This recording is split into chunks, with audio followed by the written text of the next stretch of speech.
Hello and welcome back. Now we'll be starting with Java abstraction. Now, what is abstraction process in Java?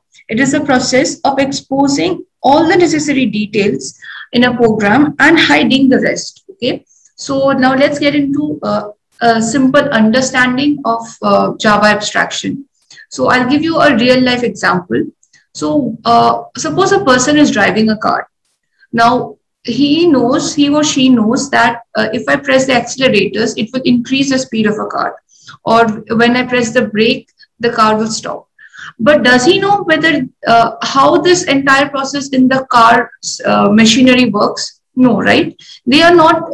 We as the driver, we will not be interested in the entire working mechanisms of it. We just know that these are the two functions that I have to perform to make the car work according to my requirement. So this is abstraction. We are not interested in the inner mechanisms of the car. We are interested in the implementation of accelerators and brakes or other features. So this is what is abstraction.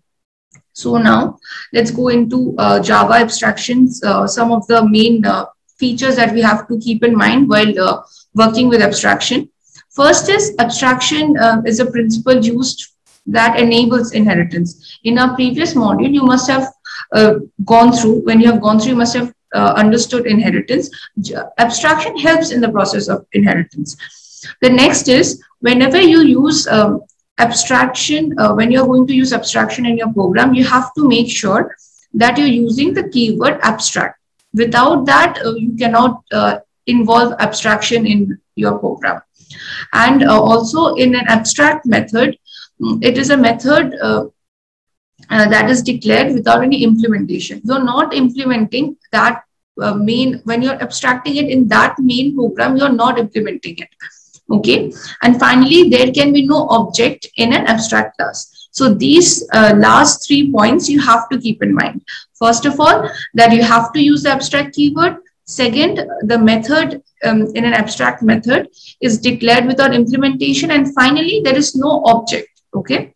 So these you have to keep in mind. And now let's get into a simple program. So you can try this program. Right now, I will take you into the command prompt and we'll run a program by ourselves. And you try to run the program along with me for better understanding. Okay, so now let me go to the command prompt. So I've already inside the directory and I'm in Java demo. So now, first of all, I have already created a program for this. So language. Okay, see, it's a very simple programming language, a very simple program. We're just writing an abstract class, which is name language. You see, I've used the abstract keyword. This is very important. You have to use the keyword. Okay, and it's very simple. Next, I compile it. Okay, Java C.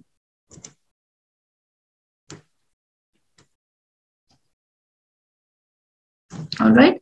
So here I stop. I'm not going to implement it. So what I'm going to do, I'm going to open my test abstraction code.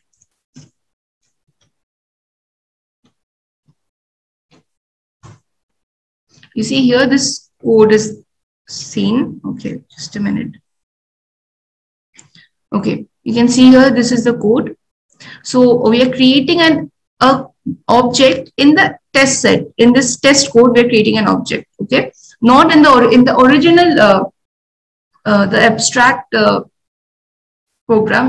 We don't have an object, as I've already mentioned. Here we are creating an object where we are testing the abstract. Here we are creating an object, abstract test object equal to abstract test. And now we are going to check the output. So let's go back and Java C. Sorry. Java. Now we are going to implement it. So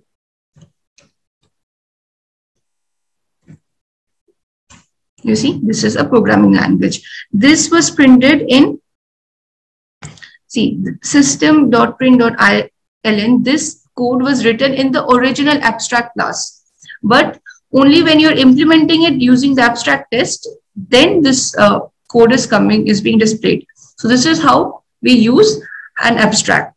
Now, all I'm asking you is to go back and try this program as well.